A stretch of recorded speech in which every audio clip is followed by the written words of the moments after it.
വിവാഹചിന്തനത്തെക്കുറിച്ചുള്ളതായിരിക്കുന്ന video കഴിഞ്ഞ 4 പാർട്ടുകളായിട്ട് നമ്മൾ ഇട്ട് കഴിഞ്ഞിട്ടുണ്ട്. അപ്പം ഇന്ന് നമ്മൾ ചിന്തിക്കുന്നത് പുനർവിവാഹം. എന്തുകൊണ്ടാണ് ഈ ജാതക ചിന്തനം ഇപ്രകാരത്തിൽ നമ്മൾ പോകുന്നതെന്ന് വെച്ചാൽ, ഇന്നത്തെ ഒരു ട്രെൻഡ് അനുസരിച്ചിട്ട് പുനർവിവാഹത്തിനാണ് ആദ്യ വിവാഹത്തെക്കാളും കൂടുതലായിട്ടുള്ള ഒരു ഇത് കാണുന്നത്. അതുകൊണ്ടാണ് അതിൽ എന്തെല്ലാമാണ് നമുക്കിനി വരാൻ പോകുന്നതായ ഭവിഷ്യത്തുകൾ, അതിനെക്കുറിച്ചാണ് ഇനി ഈ വീഡിയോയിലൂടെ നമ്മൾ വിശകലനം ചെയ്യുന്നത്. ടീച്ചറെ, പുനർവിവാഹത്തെ കുറിച്ചുള്ള ലീഗലായിട്ട് ഉള്ള ചെറിയ ഐഡിയ കൊടുക്കാൻ കഴിയുമോ? പുനർവിവാഹം നമ്മൾ ചിന്തിക്കുന്നതായ ഏതൊരു സ്ത്രീയും ഒരു പുരുഷനും പ്രത്യേകം അറിഞ്ഞിരിക്കേണ്ടുന്നതായിരിക്കുന്ന കുറേയധികം കാര്യങ്ങളുണ്ട്. അതായത് പുനർവിവാഹം എന്ന് പറയുമ്പോൾ തന്നെ അവൻ്റെ ഒരു വിവാഹം കഴിഞ്ഞിട്ടുണ്ട്, അല്ലെങ്കിൽ ആ പെൺകുട്ടിയുടെ ഒരു വിവാഹം കഴിഞ്ഞിട്ടുണ്ട്. അത് ഭർത്താവ് അല്ലെങ്കിൽ ഭാര്യ മരിച്ചു പോകാം, അല്ലെങ്കിൽ അവർ ഡിവോഴ്സ് ആയിരിക്കാം. അപ്പോൾ ഇപ്രകാരത്തിൽ ഒരു വിവാഹം കഴിഞ്ഞതുകൊണ്ട് ഇപ്പോൾ നമുക്ക് ഒരു പുരുഷൻ്റെ പുനർവിവാഹത്തെക്കുറിച്ചാണ് നമ്മൾ ചിന്തിക്കുന്നതെങ്കിൽ അവൻ്റെ ആദ്യ ഭാര്യ മരിച്ചിട്ടുണ്ടായിരിക്കാം, ഡിവോഴ്സും ആകാം. ഡിവോഴ്സ് ആവുകയാണെങ്കിൽ ആ പെൺകുട്ടിക്ക് സ്ത്രീധനമായിട്ട്, നമ്മൾ എന്തെല്ലാം പറയും, സ്ത്രീധന സമ്പ്രദായം ഇല്ല എന്നൊക്കെ പറയുന്നുണ്ടെങ്കിലും പുരാതന കാലം മുതൽ ഇന്നോളം തന്നെ നമ്മൾ പെൺകുട്ടികൾക്ക് സ്ത്രീധനം ഒരു തുക അല്ലെങ്കിൽ സ്വർണമായിട്ടോ അവരുടെ വീട്ടിൽ നിന്നും ലഭിക്കുന്നുണ്ട്. ഈ തുകയെക്കുറിച്ച് അല്ലെങ്കിൽ ഈ സ്ത്രീധനം സ്വർണത്തെക്കുറിച്ച് തന്നെ ആദ്യമേ തന്നെ ഒരു ഐഡിയ ഉണ്ടായിരിക്കണം. അതായത് അതെല്ലാം നമ്മൾ ഇപ്പോൾ കോടതി മുഖാന്തരം ഡിവോഴ്സ് ആയതാണെങ്കിൽ എല്ലാം ജഡ്ജിയുടെ ജഡ്ജ്മെന്റിലുണ്ടാകും. സാമ്പത്തിക കാര്യങ്ങളെല്ലാം ആ ജഡ്ജ്മെന്റിലുണ്ടായിരിക്കും. അപ്പോൾ അതിനനുസരിച്ച് നമുക്ക് മുന്നോട്ട് പോകാം. ഇപ്പോൾ ഒരു പുരുഷന്റെ ഭാര്യ മരിച്ചു എന്ന് നമുക്ക് കരുതാം. മരിച്ചിട്ടുണ്ട്, അതിൽ കുട്ടികളുമുണ്ട്.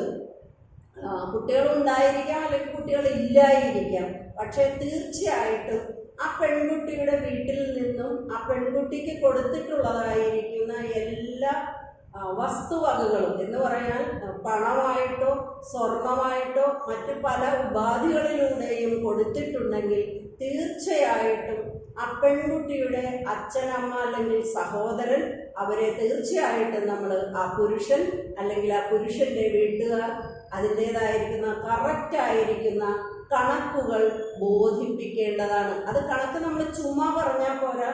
ഇപ്പൊ കുട്ടിയുണ്ടെങ്കിൽ കുട്ടി വലുതാവുമ്പോൾ അത് കുട്ടിക്കായിട്ട് കൊടുക്കാം, അതൊന്നും പോരാ. നമ്മൾ നല്ല ഒരു അഡ്വക്കേറ്റിനെ കണ്ടിട്ട് അത് മുദ്രപത്രത്തിൽ പ്രോനാട്ടായിട്ട് എഴുതി പുരുഷന്റെ ഭാഗത്ത് നിന്നും സ്ത്രീയുടെ ഭാഗത്ത് നിന്നും സാക്ഷികൾ അതിൽ ഒപ്പുവെച്ച് കഴിഞ്ഞെങ്കിൽ മാത്രമേ ആ ഒരു പത്രത്തിന് അല്ലെങ്കിൽ ആ പെൺകുട്ടിയുടെ വസ്തുവകകൾക്ക് ഒരു ധാരണ വരികയുള്ളൂ. ഇപ്പോൾ എൻ്റെ മുന്നിൽ വരുന്നതായിരിക്കുന്ന പലരും ആദ്യ വിവാഹം കഴിഞ്ഞിട്ടുണ്ടാകും, ഭാര്യ മരിച്ചു പോയിട്ടുണ്ടാകും, അവരുടെ സ്വർണമെല്ലാം ചിലപ്പോൾ ആ പുരുഷന്റെ വീട്ടുകാരെല്ലാം എടുത്ത് ഉപയോഗിച്ചിട്ടുണ്ടായിരിക്കും.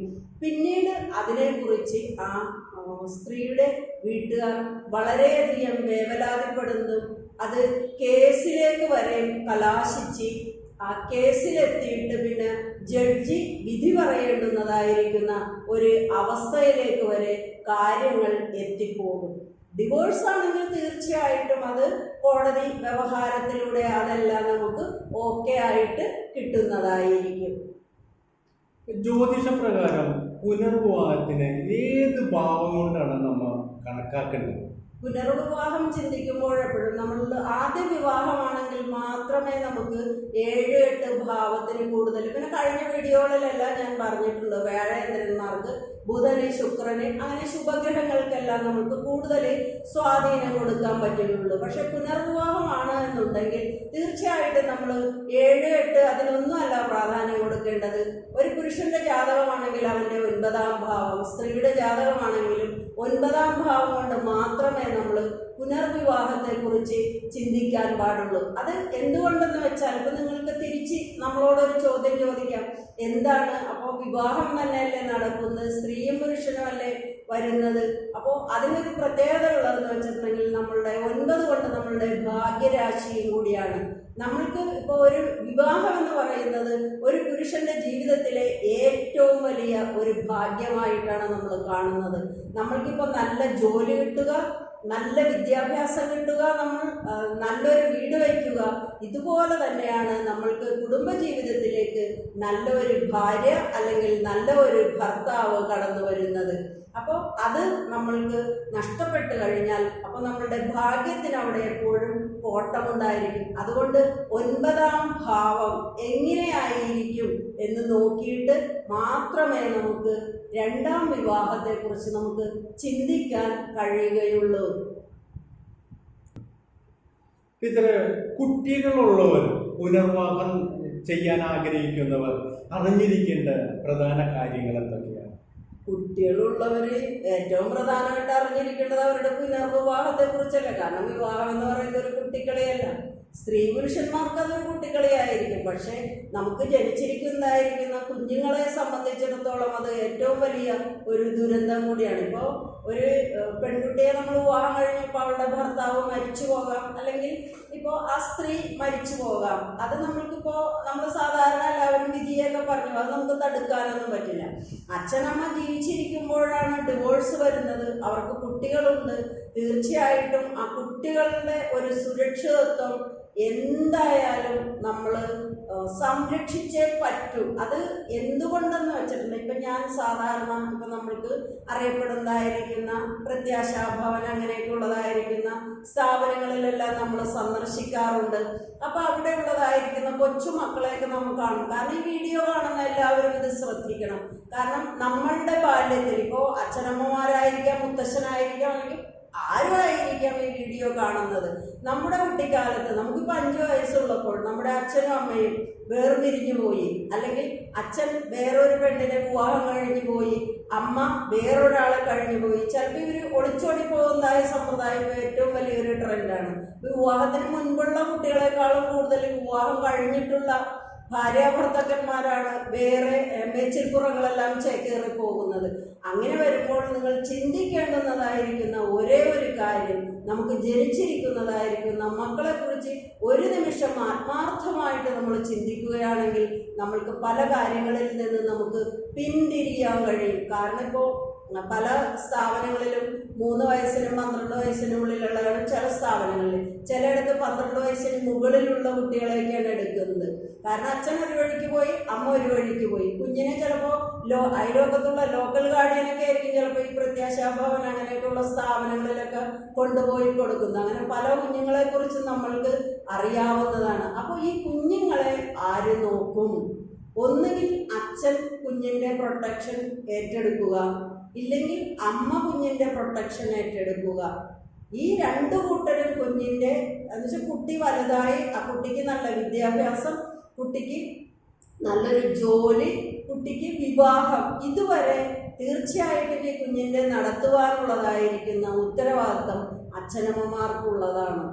അത് അതിൽ നിന്ന് നമ്മൾ ഒളിച്ചോടിയിട്ടുണ്ട്, തീർച്ചയായിട്ടും നമുക്ക് അതിലൊരു ചെറിയ പാപനൊക്കെ നമുക്ക് ഉണ്ടാവുന്നതാണ്. അപ്പോൾ ഇന്നത്തെ ഏറ്റവും ചോദ്യവിഷയം സമൂഹത്തിൽ നിലനിൽക്കുന്നത് ഇവർ ഡിവോഴ്സായി പോകും. കോടതികളിൽ ഓരോ വർഷവും ഡിവോഴ്സ് കൂടിക്കൂടിയാണ് വരുന്നത്.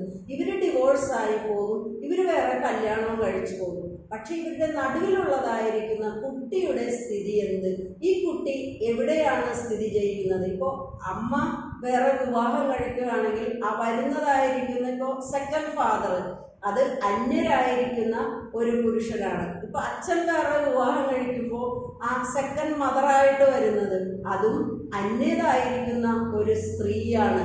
അപ്പോൾ ഇവരുടെ ഈ സെക്കൻഡ് മദറിൻ്റെയും സെക്കൻഡ് ഫാദറിൻ്റെയും മാനസികാവസ്ഥ എങ്ങനെയായിരിക്കും? ചിലർ നന്നായിട്ട് മക്കളെ വളർത്തുന്ന സ്ത്രീ പുരുഷന്മാരുണ്ടായിരിക്കും, ചിലർക്ക് അങ്ങനെയൊന്നും സ്വന്തം കുട്ടികളെ പോലെ വളർത്താൻ അവർക്ക് ചിലപ്പോൾ പ്രാപ്തി ഉണ്ടായെന്ന് വരില്ല. അതുപോലെ തന്നെ ഇപ്പോൾ നമ്മുടെ മുന്നിൽ വന്നുകൊണ്ടിരിക്കുന്ന മറ്റൊരു കൂട്ടരെന്ന് പറഞ്ഞാൽ സ്ത്രീക്കും മക്കളുണ്ടായിരിക്കും, ആദ്യം കല്യാണം കഴിച്ചു കൊടുത്തതിന് പുരുഷനും മക്കളുണ്ടായിരിക്കും. എന്നിട്ട് അപ്പുറത്തുള്ള സ്ത്രീയെ ഡിവോഴ്സ് ആയതാണ്, ഇപ്പുറത്തുള്ള പുരുഷനും ഡിവോഴ്സ് ആയതാണ്. വീണ്ടും വീണ്ടും ഇവർ കല്യാണം കഴിച്ചു. അപ്പോൾ ഒരു 3-4 കല്യാണം ഇതിൻ്റെ ഇടയിൽ വന്നു. ഈ പെണ്ണിൻ്റെ ഇത് ഫാമിലിയിലും ചിലപ്പോൾ 2 ആൺകുട്ടികളുണ്ടാകും, അല്ല 2 പെൺകുട്ടികളുണ്ടാകും. പുരുഷന്റെ ഫാമിലിയിലും ആദ്യത്തേല് 2 ആൺകുട്ടിയോ അല്ലെ 2 പെൺകുട്ടികളോ ഉണ്ടായിരിക്കും. പിന്നീട് ഇവർ തമ്മിൽ ഒരിക്കലും, എൻ്റെ മുന്നിൽ വരുന്നവര് സാധാരണ പറയാറുണ്ട്, ഒരിക്കലും ഇവർക്ക് സ്വസ്ഥമായിട്ട് ഒരു കുടുംബ ജീവിതം ഉണ്ടാവുക എന്ന് പറഞ്ഞാൽ വളരെ വിരളമാണ്. കാരണം കുട്ടികൾ രണ്ടിടത്തുമുള്ളതായിരിക്കുന്ന കുട്ടികൾക്ക് അച്ഛനും നഷ്ടപ്പെട്ടു, അമ്മയും നഷ്ടപ്പെട്ടു. ഈ കുട്ടികളുടെ അവസ്ഥ നമ്മളൊന്ന് ചിന്തിച്ചു നോക്കും. നമുക്ക് ഇപ്പോൾ പഴയ കാലത്തൊക്കെ അച്ഛനമ്മമാരൊക്കെ മരിച്ചു പോകുമ്പോഴാണ് നമുക്ക് അനാഥത്വം വരുന്നത്. പക്ഷേ നമ്മൾക്ക് ജന്മം തന്ന അച്ഛനമ്മ, അപ്പൊ എനിക്കിത് പറയുമ്പോൾ വളരെയധികം മാനസികമായിട്ടുള്ള ബുദ്ധിമുട്ട് പോലും തോന്നുന്നത് ഇത് നമ്മളുടെ അനുഭവത്തിൽ നിന്ന് വരുന്നതാണ്. അപ്പൊ ഇന്ന് അച്ഛൻ അമ്മ ഇത് ജീവിച്ചിരിക്കുമ്പോഴാണ് കുഞ്ഞുങ്ങൾക്ക് അനാഥത്വം അനുഭവപ്പെടുന്നത്. തീർച്ചയായിട്ടും ഇങ്ങനെയുള്ളതായിരിക്കുന്ന ഒരു ട്രെൻഡ് മാറിയേ പറ്റൂ സമൂഹത്തിൽ നിന്നും.